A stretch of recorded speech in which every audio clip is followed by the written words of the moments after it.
What's up, Browns fans? This is Snacko from Miamisburg, Ohio. If you want some good Browns therapy for your head, and if you wanted the best, here is the best. The Dogs Podcast. Let's do it. To it.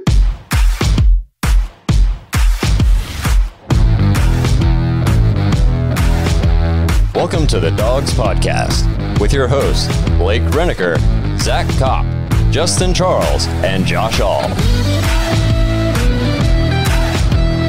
Hey, welcome back to another episode of the Dogs Podcast, a.k.a. the best, according to our friend Snacko. Thanks for that awesome intro. If you want to get your intro on the show, head to thedogspodcast.com, tap leave voicemail in the drop-down menu. You can drop an intro or you can just drop a voicemail. We'll get to it, talk about it on the episode. So if you want to share your thoughts, make sure you do that. We got Mad Dawg Awards today. As you can see, we're dressed for success. Yeah, we just didn't decide to just come in here and look stupid as hell today. It's the big award show, baby. The lights are bright. It's awards season. And you don't dress for the job you have. You dress for the job you want. Right. I'm not really sure what job we're looking for here. I dressed for myself a year ago, so...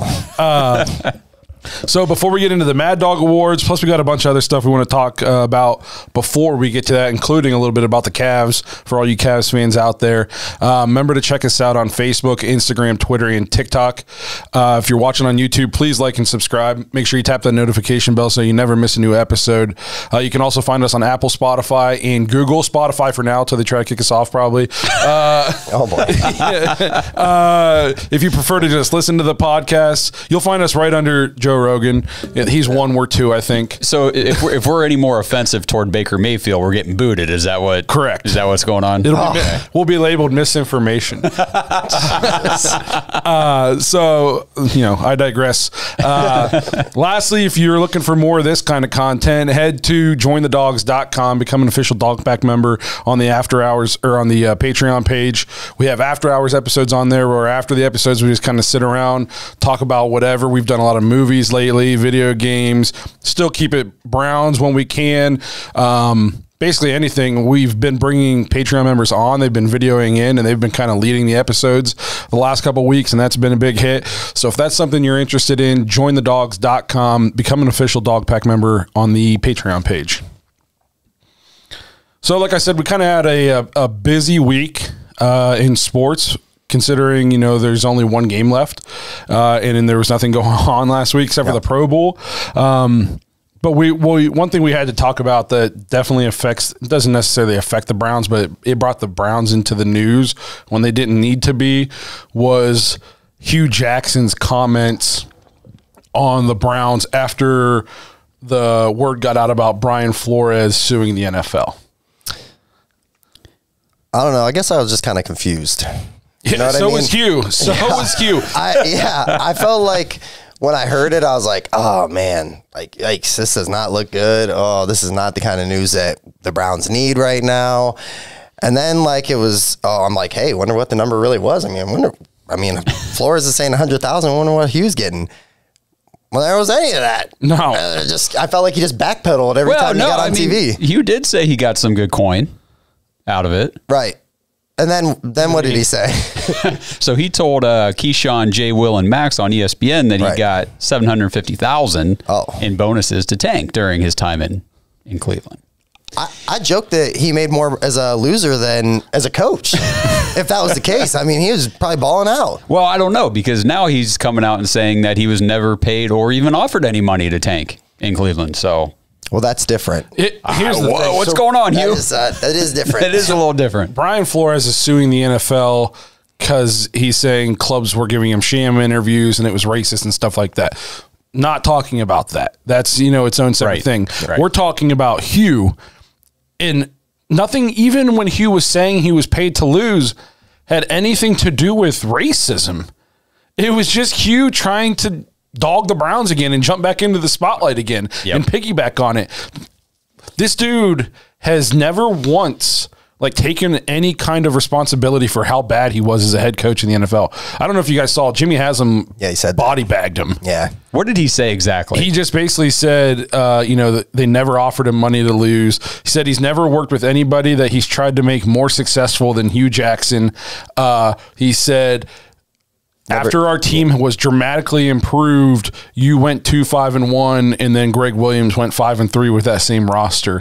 So said all the stuff that we, in Browns fans were saying. And then he also went on to say, like, Hue Jackson's never taken any responsibility for this. He said, I have. Yeah. He said, and rightfully so, as the owner, I've taken a ton of responsibility. And I think you can say whatever you want about Jimmy and D. Haslam.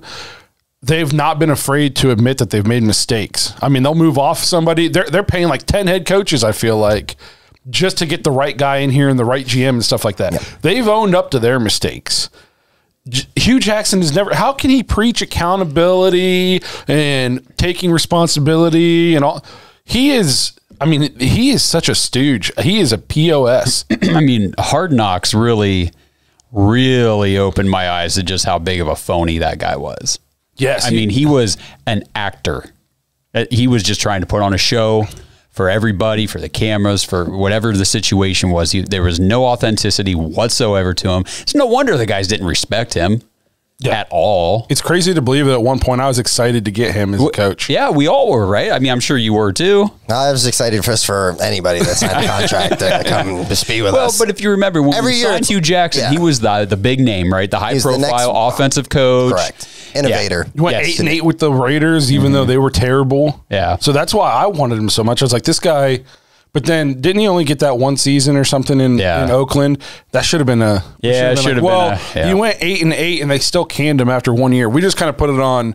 Well, that's the Raiders being the Raiders. Maybe it was Hue Jackson. Yeah. You know what I mean? And I hate that guy. Jeez. I hate that. I hate him. He's a piece of crap. And we watched him for his first 2 years. Every Browns fan will admit the goal in Cleveland was 100% not to put the best team out there. We were not trying to win a Super Bowl those 2 years. That being said, he was made aware of that when he took the job. And then he has the balls to come out and say, I just didn't fully understand. Well, who's that on, dude? Who's that on? They didn't lie to you. They didn't try to trick you. They told you what was going to happen. And then we stuck with you for those 2 years because everybody understood the plan. And then when we finally started infusing this team with talent, you still sucked. And then as soon as you left, penalties went down, everything got better, and we went 5-3. And we're playing meaningful football in week 15, 14. Yeah. We had to trade Carlos Hyde just for him to play Nick Chubb. Yes, and don't forget the best draft pick he ever made, and he told everybody, trust me on this. Cody Kessler's the guy. I do remember that. Thanks. He's accurate. Accurate. Yeah, I remember that was the thing. He's very, very accurate. He can't throw more than 10 yards, though. Going back to, like you said, Hard Knocks, you could just tell.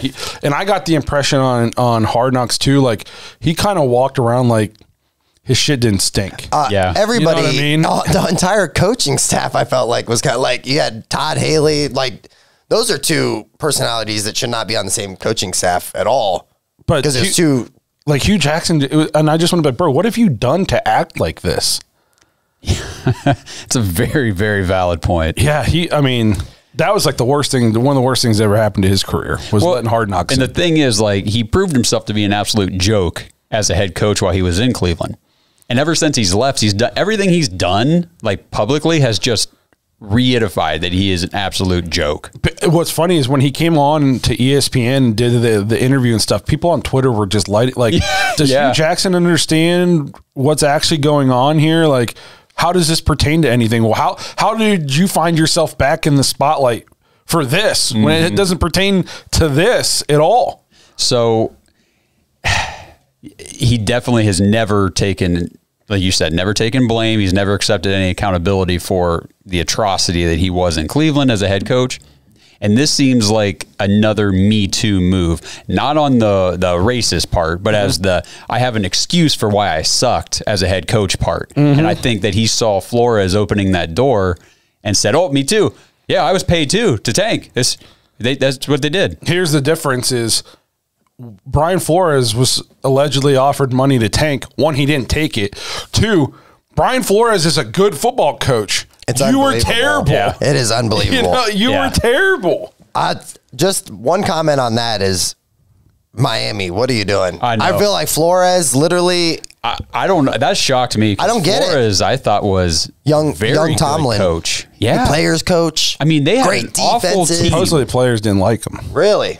That was that's part of the reason why they got rid of him. Who said that? They didn't like his style. Oh, maybe he was a phony too. Who knows? Yeah. Maybe he had us fooled. I don't know. He was just a little better at it than Hue. Well, the difference is they could not like his style, but he was winning games. Absolutely. So if you don't, yeah, but that's all I'm going to talk about Hue because he doesn't deserve our attention. But I feel like we had to touch on it considering he drugged the Browns into the news that they didn't need to be in this week. Yep. Just another Hue Jackson move. So then that brings us on. I think Josh was talking about this. There's a Russell Wilson trade simulator. Again, this wasn't us. This was just something, calm down, people. This is just something This is the Josh season saw. of clickbait. It's just people just putting out stories because there's nothing to really write about. So I forget who it was. They did some sort of a trade simulator in the NFL, and this one was about Russell Wilson, and they had the Browns jumping into the mix. They offered Baker plus the 2022 13th overall pick and the 2023 first round pick for Russell Wilson. Now, So Baker and 2 firsts? Baker and 2 firsts for Russell. Now in the simulator, however they ran it, the Seahawks rejected the offer. And actually they rejected, I think they had 8 offers in the simulator, and they rejected all 8 and kept Russell on the team. Which is probably the smart move. So what was the point of the article? Kind of what I wondered. But the whole Let's argue about it, guys. Here we go. The whole point of bringing it up is Baker and 2 firsts something you guys would be comfortable giving up if the Seahawks said we would take it? So all I'll say is, the 2022 first round pick is probably going to be, if you have Russell Wilson on your team, with those pieces that team has right now, I think that The 23. Yeah, I think that. Yeah. My fault, man. Yeah, that pick is very, very late in the first round. I would think. I can't see Russell Wilson joining them and then it getting worse. Like, I don't see us going, oh man, we have a top 5 pick that we traded away. We're so stupid, So I guess it depends on. He's young. He's only 33. I think he's super talented. I mean, the guy is awesome. I would say he probably pull the trigger on that, but I don't know if Seattle's doing that. According to the simulator, they're not. Yeah, but and Russell doesn't want to come to Cleveland anyway, right? I mean, I don't know if he said yes or no, but I haven't heard him list us as one of the teams. Right, that's what I mean. But other people keep linking us to him. So I don't know if that's just speculation. I think or that's if there's just people in his Cleveland. camp. I think it's because he's a quarterback who has verbally said that he at some point wanted out of his current situation, and the Browns are obviously looking to upgrade their situation somehow. Yeah. So would you consider him like a top 5er all day? Top I think 5. He's right. He's like Dude, right in the the mix thing of is, that. Coming off this season, it's I would say it's tough hard to to do call that. him the tough top 5. He's easily top 10, easily. Yeah, that's fair. That's very fair. So, and at one point in the beginning of this year season, wasn't he playing? Was this the year he was like front runner for MVP or something after the first month? I think that was last year. And then he kind of fell off a cliff. Yeah. The part of the problem is that Seattle's system is archaic. Like Pete Carroll's a great coach, but he's not very good offensively. But I would take Russell Wilson for that deal in a heartbeat. I wouldn't even think about it. I'd be like, okay, it's done. What's there to think about? I think we've got that Super Bowl window right now where a guy like, a proven veteran quarterback like Russell Wilson could be that missing piece, man. Especially because I want a receiver in round 1 like Garrett Wilson. But if it means giving up that pick to get a Russell Wilson, there's going to be other really good receivers. We can either trade back up in late round 1 or get in early round 2. And Russell's the kind of quarterback where if you get one of these, like, you kind of journeyman wide receivers that kind of go from team to team, every year in free agency, you can bring in 1 or 2 of those guys and Russell can connect with them pretty well. You see these guys, like, I think one was like David Moore up in Seattle with him, like had a couple big seasons, or, for him, big seasons. Right. But, Dude, Will Dissly was a blocking tight end. He turned him into like a great receiving tight great end. point. I mean, I guess it just depends on how much you think he elevates the team. And so if you don't really need that, I mean, it'd be nice to have that 13th pick. It'd be nice to get a Garrett Wilson. But if you think that Russell Wilson elevates everybody on the team. Yeah. Well, and again, like we always say, the draft picks are hit or miss. I mean, just because you take a guy 13 doesn't mean he's going to play up to 13th overall pick standards. I know. It's a crapshoot. Trust me, man. Been there. Justin Gilbert. Oh, keep going, man. I don't know if we got time. I don't know if we got time for this on the show. We've done that episode. One was enough. Yeah. But no, so yeah, I'm on the record saying like the draft to me is if you can get proven talent now, I'd give up unknown potential all day for that. No question. See Los Angeles Rams. Correct. They're about to play for the Super Bowl in 5 days, and they have no first round picks Ever. Yeah. So that's something I would do. Then that brings us, the Senior Bowl was going on, and it came out that the first team to talk to Kenny Pickett was the Browns. Now you can look at this as we're just doing our due diligence, or you can look at it as, you know, we're seriously considering, you know, looking into him and possibly taking him in the first round. I look at it as both. At this point in time in the off season, it's the Senior Bowl, man. I look at it as doing due diligence, and if things pan out, you never know. You know, I'm sure no options are off the table for the Browns. Case only's got one more year left on his contract, and then it's up. So I mean, to me, if you can take a shot at a guy, what's his projected like draft position? I really don't know. I think it just like because for the longest time you heard there's going to be no quarterbacks taken, but we all know that's a lie. Not true. Yeah, but we all know that's a lie. There's going to be quarterbacks taken. I think right now he's kind of like a top 15er, top. I just don't know. I just don't know if we're doing all that, man. I just don't know enough about the guy to know. I can't tell you. I know that he was really good at Pitt. Yeah. But I don't know. I didn't watch him ever play. I don't know. I saw the only thing I've ever seen him do was the play where he did this fake slide. Oh yeah. Which I thought was BS, but it was sick. Well, I mean, if it counts, it counts. But yeah. So I like his athleticism. I don't even know how big he is. I don't know anything about. He's good. I think he's about 6'3", 220. I think he's a typical quarterback size. Okay, but he can be move wrong, a little bit. I mean, I think you at least got to take a look at him. Oh yeah, absolutely. And you know how the draft process goes. That's why we haven't, dived too deep in any of the prospects yet, because we know things change so much. Oh, we're going to be doing all of our mock drafts and prospect evaluation throughout the offseason. So plenty of time for that. We haven't even played the Super Bowl yet. Yeah, I don't know. If you're going to take a shot at a guy like that, you got to be pretty sure. Yeah, you got to be pretty sure, and then especially if you're going to take him in the first round. Right, next year. If you were to fall all the way and you took him in like the second, and then you brought him in to compete with Baker, and then he either takes it or and then it's no big deal. But if you take him at 13, you're taking him to be the guy. Yeah, correct.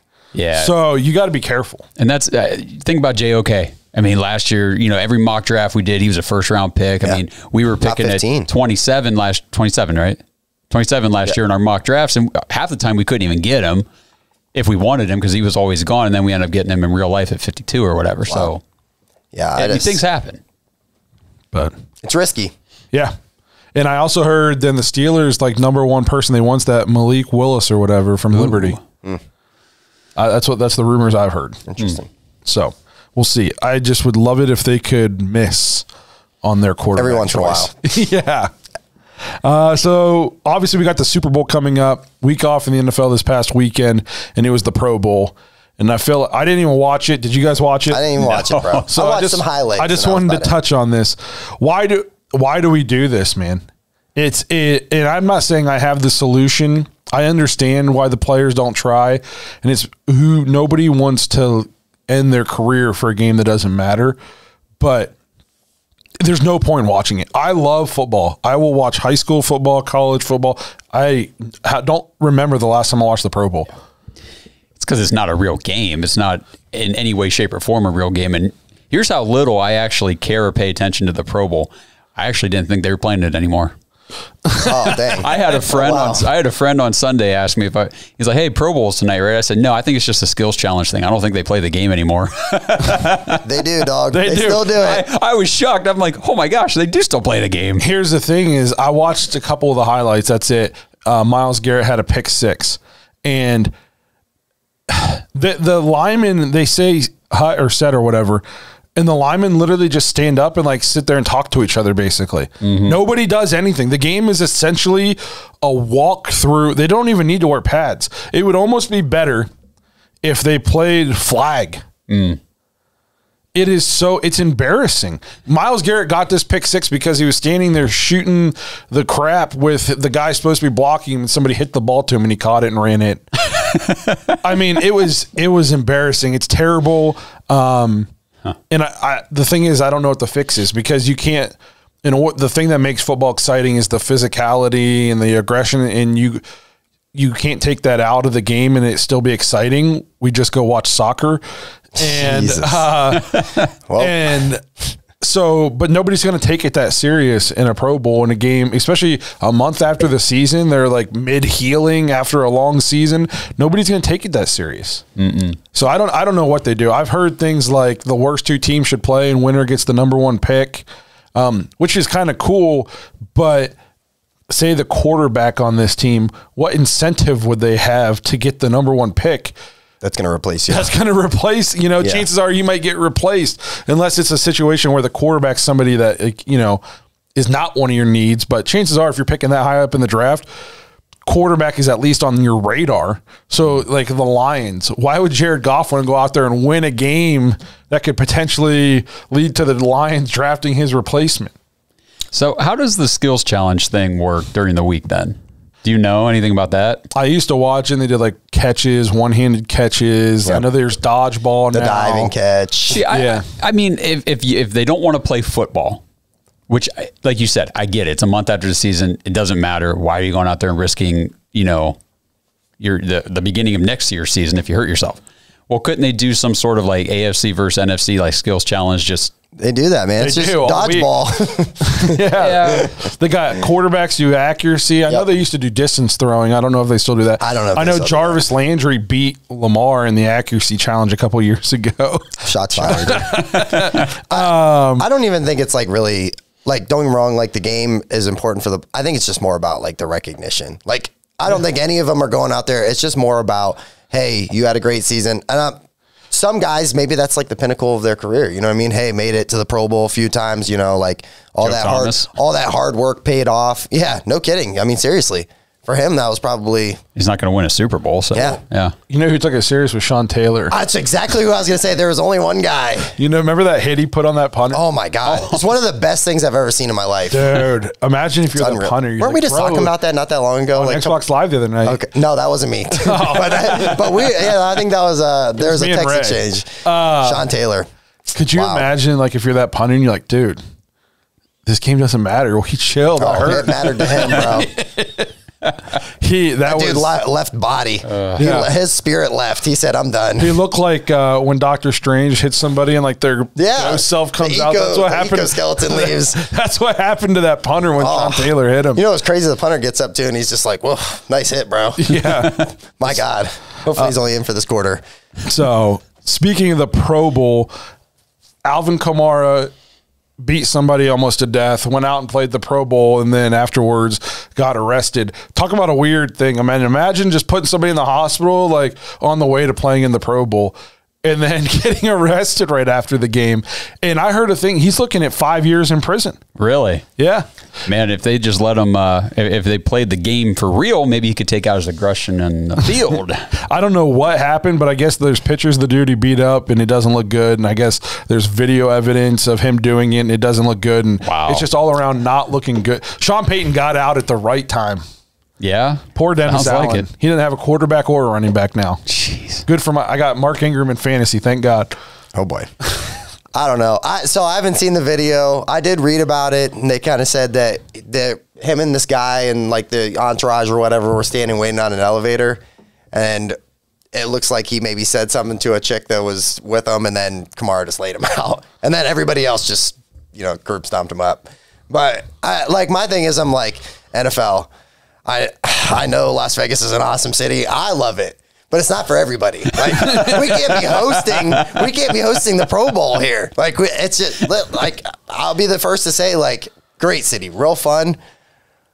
But it's probably a bad, and especially idea. Like, I'm going out there like, especially if you're super rich. Yeah, I was saying I'm going out there like I'm I'm not just throwing thousands and thousands of dollars around and Yeah. I'm throwing like ones and ones of dollars. I'm just throwing lots of dimes in there and just being like, another vodka and cranberry, please, please. That's so who knows? We'll keep an eye on that, but I mean, there's a real chance Alvin Kamara could be done in the NFL. It's crazy. That is nuts. Not something I would have envisioned happening. His career is crazy, crazy good, and I think it was on the upside still. So we'll keep an eye on that. But again, if you're in a dynasty league with Alvin Kamara, that's me. You might want to be looking running back round 1 in the rookie Maybe draft trying this to year. sucker trade somebody real quick. Yeah. Oh, yeah. I heard he's going to get out on bail and get to play next year. Here you go. So that takes us into, obviously, it's Super Bowl week. Pretty exciting game, I think. It has the potential to cap off what was arguably one of the more exciting football seasons ever. There's so much parity in the league this year, especially, I mean, the AFC, how many teams were still alive with 2 weeks to go? That was crazy. I mean, it was crazy. The playoff picture did not come together until week 17, basically. And then the playoffs were nuts. Outrageous. I don't think have you guys ever seen a year with playoffs like this? No. Where almost every game came down to the last play, the last kick, the last touchdown, whatever. Best playoffs of my lifetime. Yeah. Like watch every game was sensational. It was awesome. I mean, the Niners had to win out to get to the playoffs. Yeah. And then they almost, then they shocked the Packers. I mean, the Rams get Matthew Stafford. They kind of start off hot, dip a little bit, and they come back. It's just Tom Brady's retiring during the playoffs. This season had everything. One team that honestly I keep forgetting about that did make the playoffs, though, that was one of the not good games, but the Eagles. Yeah. With a quarterback that everybody was like, is this really the guy? We don't know. They still made the playoffs. Yeah, that division sucks, and bro. we didn't. The Raiders. Yep. The Raiders, The Raiders lost their arguably their number 1 receiver and their head coach. Yeah, good 2 point. weeks of each other or something. Yep. Somehow made the playoffs. And there's people that don't want Derek Carr. So just, we're not going to talk a ton about the Super Bowl, but 1, who are you pulling for? And then 2, who do you think is going to win?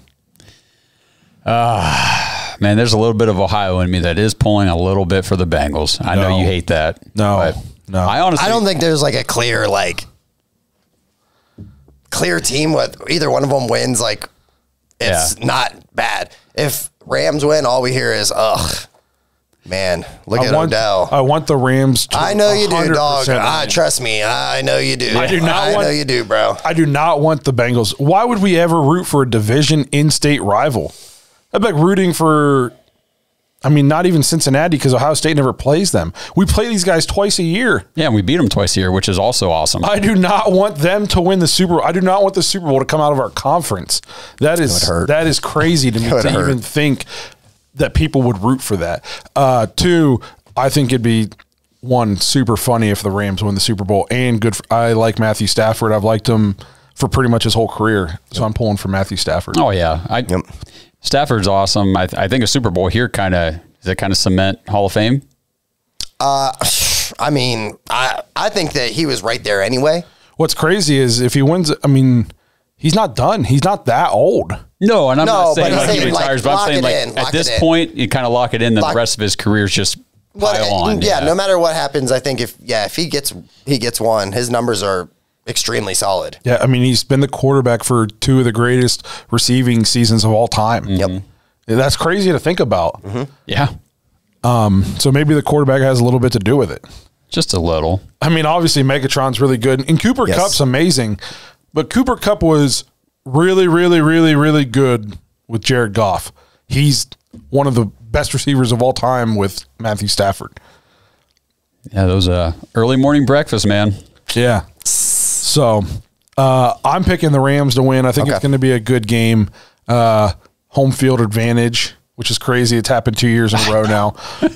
And I like the Rams. I think Burrow has been able to overcome his bad line, but it's different when you're trying to do that against Aaron Donald and Von Miller. I was going to say, don't forget him. You know what I mean? Yeah. So those are different animals to try to run away from. So that's what I'm going Rams. Dog, I'm telling you, I think Cincinnati's going to do it. And it hurts. There's something about Joe Burrow, man. He's a straight up savage winner. He is cold blooded, bro. And like, he's the second best quarterback in this game, though. There's something tells me it's going to be a great game.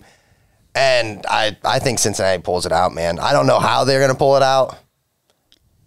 I have a feeling that they're going to shock some people. They've been pulling out every game so far that they shouldn't win. And people aren't even putting them in the conversation. It's like Rams already won the Super Bowl. Yeah. I'm taking 1-2. Joe Burrow's awesome. We just talked about how we think Matthew Stafford's a Hall of Famer. Yeah. I like the defense of the Rams more. I like the coaching of the Rams more. Zach Taylor was awful before he got Joe Burrow, so I'm not going to sit here and pretend like all of a sudden he's amazing. He's got Joe Burrow. Joe Burrow's sweet. Sean McVay drugged Jared Goff to a Super Bowl. So I'm taking Sean McVay in the coaching matchup. I just think there's a lot of things in favor for the Rams. Oh, I don't disagree with that. But you asked me who I think's going to win. I honestly do think I can see the Bengals pulling it out. Yeah. Either way, it's going to be a great game. Yeah. It's going to suck. Whoever the winner is, we're going to be like, oh, yeah. Pros and cons of both, man. Yeah. Not a lot of pros. Not a lot of pros, except the players. Yeah. Those are the only pros. Well, lastly, before we get to the Mad Dawg Awards, I do want to talk about the Cavs because even though we're a Cleveland Browns podcast, we're all diehard Cleveland fans for all their sports. And the Cavs, for the first time in my life, are good. Not just good, they're really good without LeBron James. There it is. It's never happened in my life where LeBron wasn't on our team and we were good. We've only ever been good and relevant when LeBron's been on the team. This team, if you guys, I don't know if you've got to watch them at all. They are legit awesome. Yep. We're third in the East right now, and we've been playing our last 4, 5, 6 games without our best player. We were just down 20-21 to the Pacers in the second quarter the other night, and we end up winning that game. And at the end, we were up so much we were clearing the bench. And we were down 20 plus in the second quarter. I didn't think we were going to hit double digits in the first quarter. We were 3 of 23 shooting the 3 at one point. And I checked the Gamecast and it was like 24-7. And I was like, Jesus, we are getting killed. And it was, I was texting a buddy and I was like, we're going to be okay because we were getting wide open looks and breaking them. We couldn't make anything, couldn't hit the ocean if we were in a boat. And I was like, and they were hitting everything. And I was like, eventually we're going to start hitting these shots and they're going to start missing. Yep. And Jetty Osman was so bad for 3 quarters. And then all of a sudden in the fourth quarter, him and Kevin Love just went insane.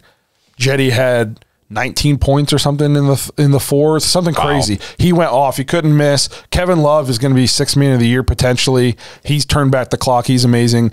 And then the biggest reason I wanted to talk about this was Cavs just made a huge trade. Yeah. Bring in Karis LeVert from the Pacers. How crazy is it for him, by the way? We played the Pacers on Sunday. He walked into the arena as a member of the Pacers, and then the trade was executed, and he was a member of the Cavs like right before the game started. Like he just needed to grab his duffel bag and walk the hallway. I read a tweet that Altman was on the phone with him while he was sitting in the locker room, and With then he was the Pacers. and he's basically letting him know, "Hey, man, you're going to be a member of the Cavs." You know, but like how weird does that feel? I mean, like it's nuts. For anybody, LeVert, he averages I think 18.7 a game. Yep. His last game for the Pacers, I think he put up 40 some. Wow. The dude can score. Which is exactly what the Cavs need, another guy when Garland isn't available or is on the bench that can get his own shot and create. Because without Garland, our offense it's very rough to watch at times without him because we don't really have – Rubio got hurt, Colin Sexton got hurt, and then Garland's been hurt. We don't really have anybody else. Rondo's – he had his best game against the Pacers, but he's been trying to figure it out, like how he fits into the team. So getting this other score is crazy. And I also heard we're looking at Dennis Schroeder. Which would Schroeder's be a crazy piece to add to the second unit also. So this is arguably the deepest Cavs team I've seen in my lifetime. We were never this deep when we had LeBron. We just had our top 3 was so good. Like I don't know how you felt too, man. I thought we were like at least 2 or 3 years out. Like, and I say 2 or 3 years, but secretly I would tell people, I'd be like, we're never going to be good ever again. Listen, I'm not kidding. Before the season, I was talking to somebody and I said, the Cavs are going to be terrible. Yeah. And I said, the worst part about it is I feel like we have no sense of direction. I don't know what we're doing, what the plan is. And then we lost our first 2 games, and both by like 25. And I was like, here it goes. Yep. And then ever since then, it's just been something clicked. We got past 10 wins super quick, and I was like, this is good. This is crazy. Like, we didn't get this at all last year. I think we ended up finishing last year, with 15, 16 wins, something like that, maybe 18. It was bad. We sucked. We were bad. And we sucked the year before that, and we're only a half game out of first. I know. And we're adding pieces to get better. And Cleveland's the kind of city that if you can get some home court, that place will be absolutely rocking out. Rocket Mortgage Fieldhouse is insane. I want to go to a game. That place on Sunday when we started, so we were losing by 8 or 10 or something going into the fourth quarter, and we went on a 19-0 run to start the fourth. And that place, and Kevin Love, like a 28-footer, and I thought the building was going to fall apart. Yeah. It was. If you haven't had a chance to watch the Cavs, start watching the Cavs. They are, as advertised, honestly have a legit shot to make a run at the 1 seed. Are we going to go to the finals this year? Who knows? Who knows? But I'll tell you this, we just beat the crap out of the Bucks a couple weeks ago. And we're still missing Lauri Markkanen, who was playing super well for the Cavs before he got hurt. And they had everybody but Lopez. And we stomped them, ran them out the building. So Jarrett Allen's should be an all-star. He got snubbed twice. Evan Mobley has a chance to be like an all-timer. Darius Garland's amazing. Jetty sucks most of the time, but then every once in a while he just turns it on. And then Kevin Love he's kind of like the glue that brought this all together. And then JB Bickerstaff's probably going to be coach of the year. So the Cleveland's going to have coach of the year in 2 of their major sports within 3 years of each other, probably. It's a good time. It's good times. They are providing me with all the excitement that I thought the Browns were going to provide me with this year. Well, at least you're getting it somewhere. Yes. Well, don't worry. The Guardians are coming too. The Guardians of the Gateway. Give me a break. I'll still watch it.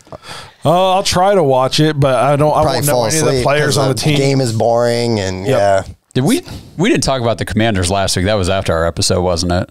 It was definitely afterwards, but that's a bad name. It's a very bad name. I saw the logo thing, and I was like, oh, that's kind of cool, like the circle one. I was like, that's sweet. All right. And then where's the real logo? Yeah, then then they showed like the uniform, and I was just like, this wasn't vibing with it right. If this was our first episode, we would have been dogging them.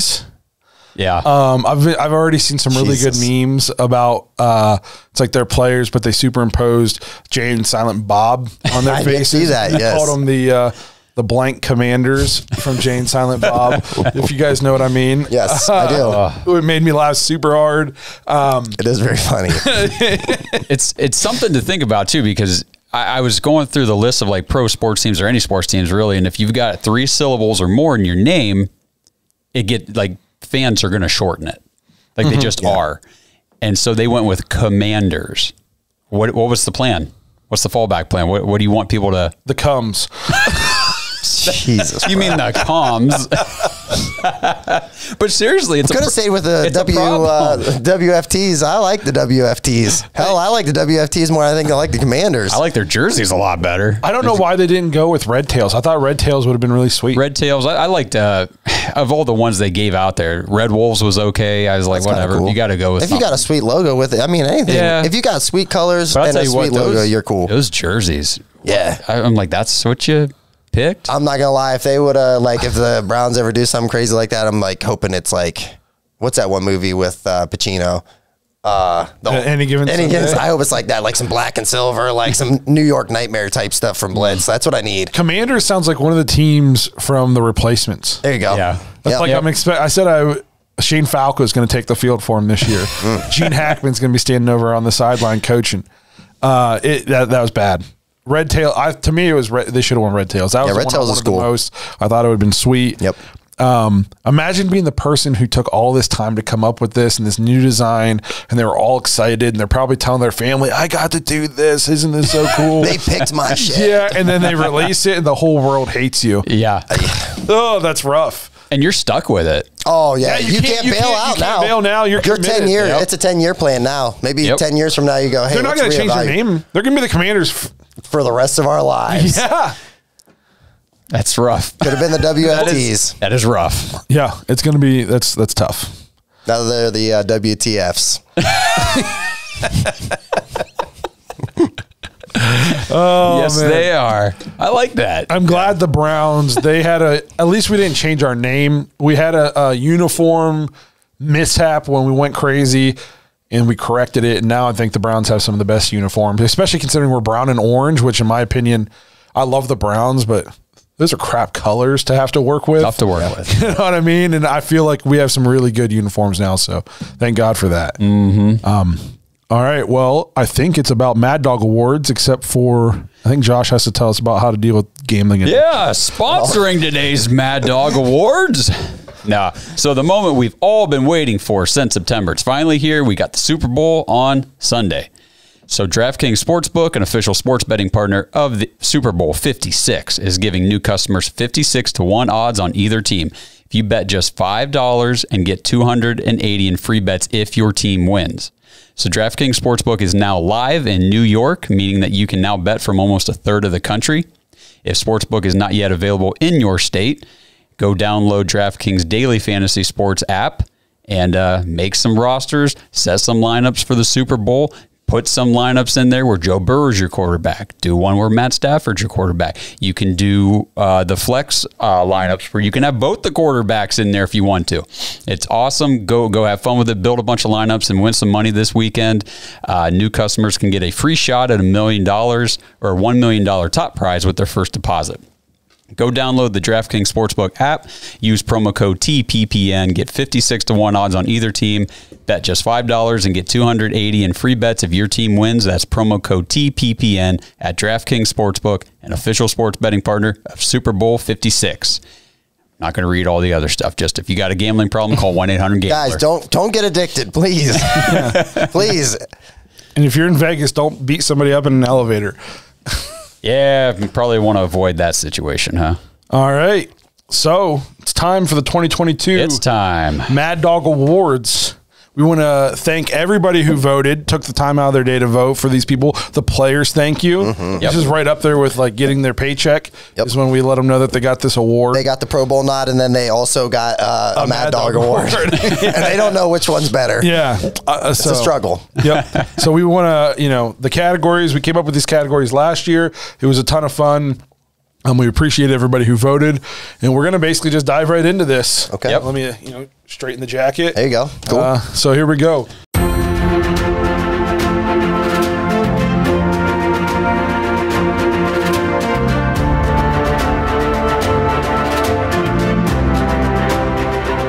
So the first category was Offensive Young Pup of the Year, which is Offensive Rookie. We didn't have great choices this year as opposed to last year. The nominations were Demetric Felton and Schwartz with 94% of the vote. Your Offensive Young Pup of the Year award goes to Demetric Felton. I'm shocked. Classic. I'm shocked. Absolutely shocked. Yeah. Of the two, which neither of them got a lot of run this year. Right. But Felton was definitely the one who flashed on the field. Schwartz is the one who, despite his speed, did not flash. I think there's a lot of disappointment in the way Schwartz performed post week one. I think if we would have done this after week one, people would have been ready to crown him like the next Tyreek Hill. And then he just kind of fell off, and he just didn't finish any of his routes and rookie mistakes and stuff like that. But yeah. Congratulations to Felton. Hopefully you'll see more out of him. I think we will, especially because I think like Jarvis and some of these guys are going to be gone. So that's going to open up the door for him to get more opportunities. Yeah, and I'm not going to, obviously I'm not closing the book on Anthony Schwartz. He was a third-round pick. I'm hoping that an offseason, after, he's got a full year experience, get an offseason in there, just come in ready to get better because we're going to need him. Oh, absolutely. That receiver room's looking different. Yeah, and a third-round pick in last year's draft cannot just go to waste. I pray to God it does not go to waste. Now, those ones you got to hit. Yeah. You got to hit those. All right, am I up? You are. All right, so I have defensive young pup, which is going to be the defensive rookie. I'm curious about this one because this one had some real candidates. Okay. Yeah. So we have JOK. We have Greg Newsome. And we have Tommy Tagai. Did I say that right? Mm-hmm. And your winner with 83% of the votes. JOK. I had a feeling JOK was going to win that one, and rightfully so. So I went with Newsome. JOK obviously deserves the award. I just like the way Newsome played, and it's tough to come in as a corner and play opposite a Pro Bowl corner, so you're going to get picked on and hold your own. But JOK was, he was as advertised. I thought that was going to be a lot closer, actually. So did I. I did too. I was kind of surprised how lopsided it really was. I think you're seeing that JOK is kind of a fan favorite by the way he plays the game, like his hair's on fire, running around hitting people. And I only look for that to increase as his playing time increases. And he gets better. Yeah. We're just seeing a raw product right now. Yeah. Yep. That's the type of player we haven't really had in Cleveland in a long time.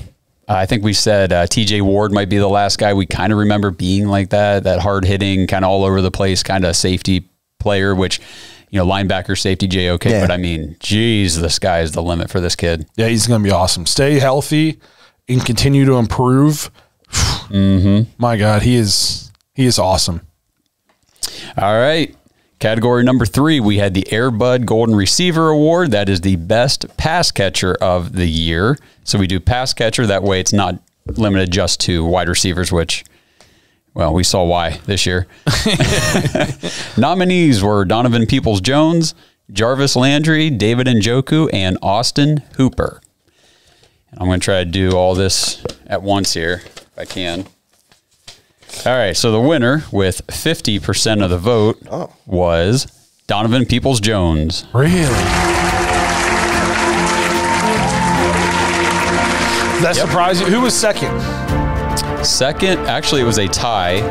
Jarvis and David Njoku tied with 25% each, meaning that Austin Hooper brought in 0 votes. I'm surprised that DPJ got so much of that love over. Njoku led us in receiving for most of the season. DPJ, it's like I said, it's hard to evaluate our wide receivers when we got the quarterback play we did this year, but we all expected him to go crazy, and then he kind of disappeared a lot this year. So that's kind of surprising. But I thought that would be closer between Njoku and DPJ. And the fact that Jarvis got 25, that's just that was like a lifetime achievement vote. He didn't do anything this year, really. Not really. He was hurt a lot, couldn't get the ball, dropped a bunch of passes against the Steelers. I love Jarvis, but I didn't vote for Jarvis. Man, I didn't know this was a Slam Jarvis Award. Jeez. I'm not slamming him. I was surprised. Slam dunking him. I was surprised he got 25% of the vote. That's all I'm saying. I think he got 25 because of lack of other options to vote for. Possibly. But congratulations to DPJ.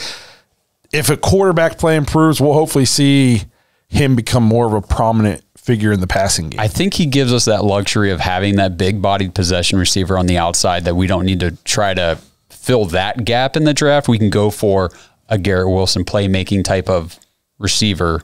You know what I mean? Because I think DPJ can hold down that spot. Yeah. I agree. He's going to get better. Yep. So that brings us to the Guard Dog Award, which is Best Offensive Lineman. Your nominees were Batonio, Teller, Treader, and Wills.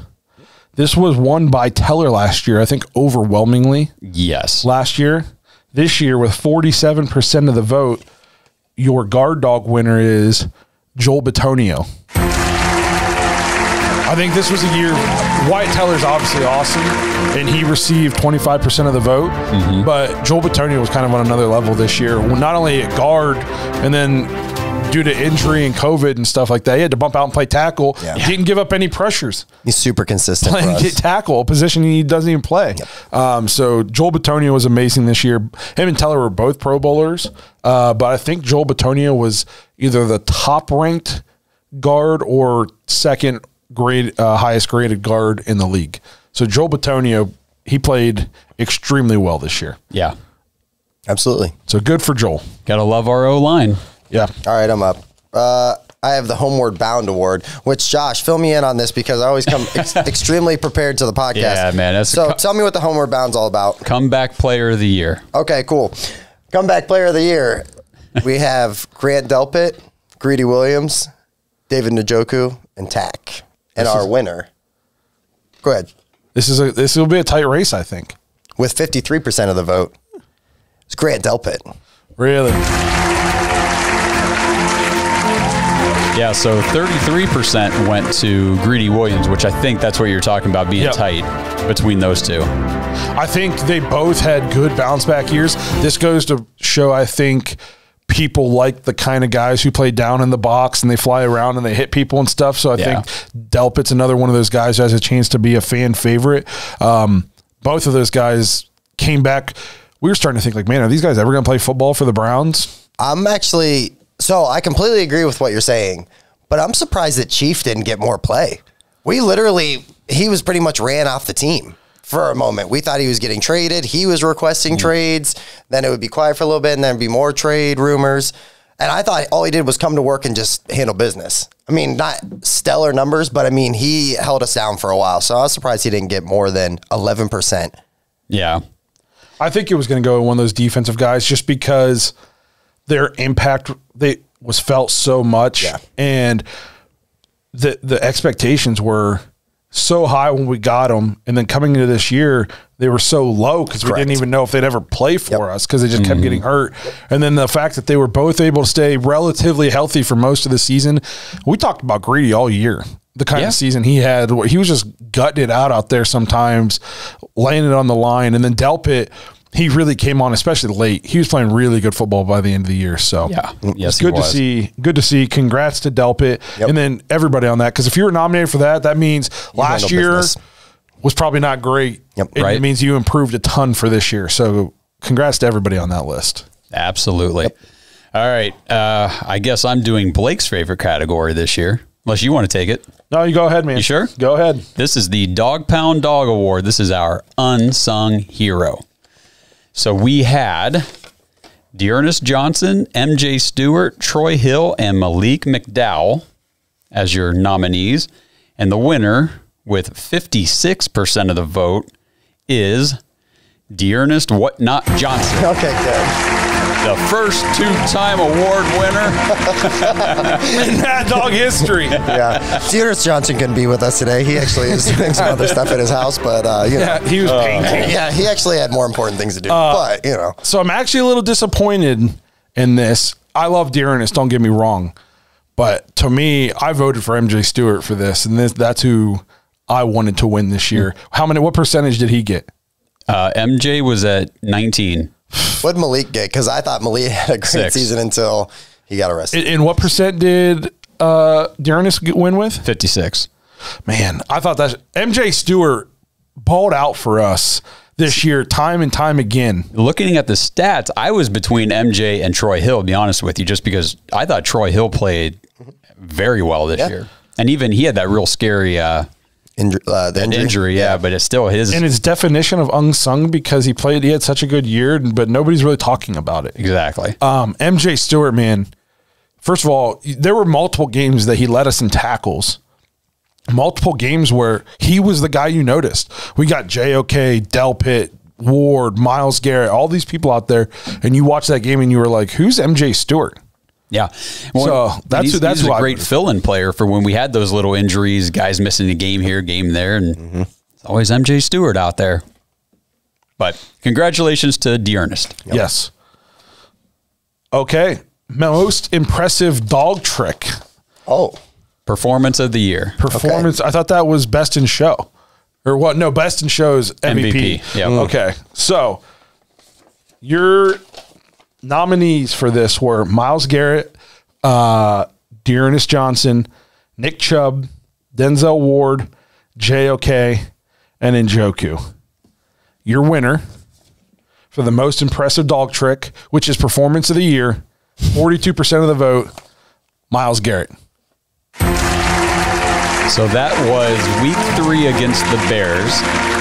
The Browns won. Myles Garrett had 4.5 sacks, 7 tackles, and 4 tackles for loss. I remember that game. He was yeah. unblockable, and it was almost like the perfect storm. They couldn't block him, and Justin Fields had no idea what to do with the football. Yep. Correct. His first start, it was, it was beautiful. It was the perfect fun. storm, and then everything after that was not as cool. But He did win the award, bro. that performance was awesome. I thought Ward would be a little higher with his performance against the Bengals. He got 11%. Second place was Dearness. He almost won another award. Almost, at 31% of the vote. So it was pretty close between Myles and Dearness.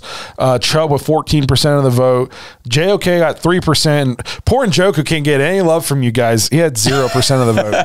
It's a crime. Nominated for all these awards, but crime. And he can't get any votes. So congrats to Myles. I know we've given him a little bit of crap, but at the end of the day, you know, he's impressive. I'm still proud that he's a Cleveland Brown. Yes. All right. all right.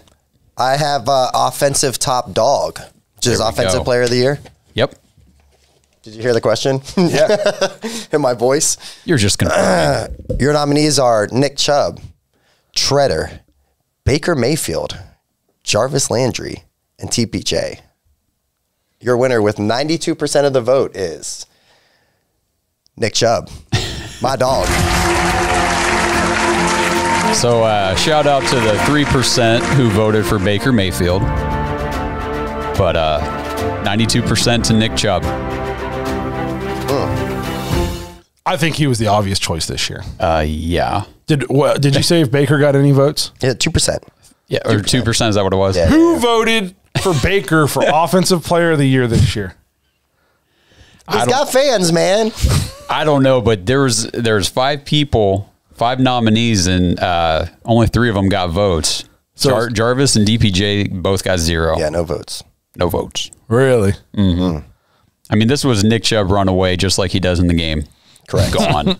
Nick No breakout speed, but Yeah. Yeah, right. Nick Chubb is the definition of a fan favorite for the Yes. Browns. I think if you polled 100 Browns fans, 95 of them would tell you that Nick Chubb's their favorite player. absolutely.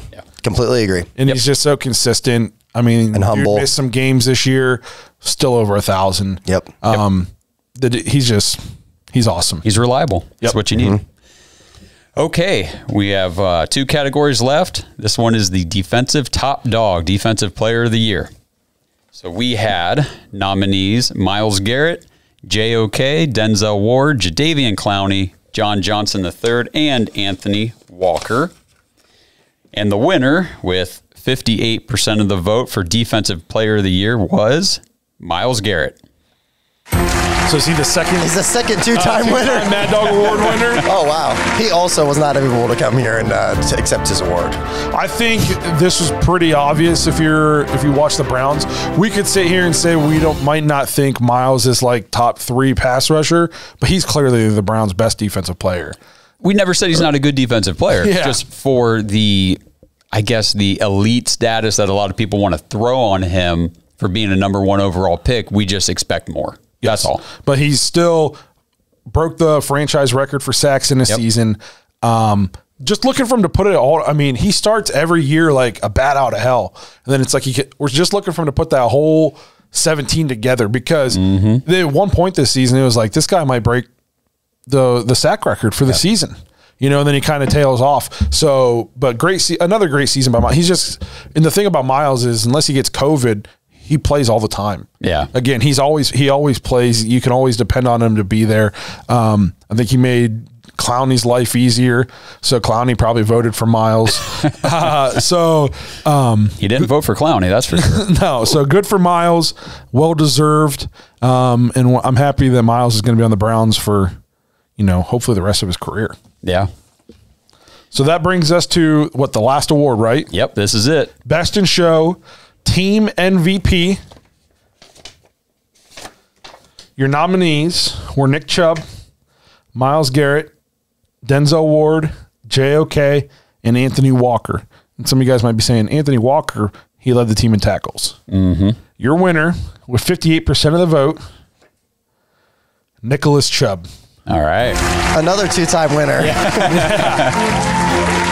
Well, he won a bunch of awards last year probably too, so he's, good. I think he's the first 3-time winner because he definitely won one last year. He definitely won something last year. Might have won, I think he was offensive player of the year because then MVP was Baker. But I mean, it was like the percents. I think it was just like 1% off that Baker beat Chubb in that award. Yeah.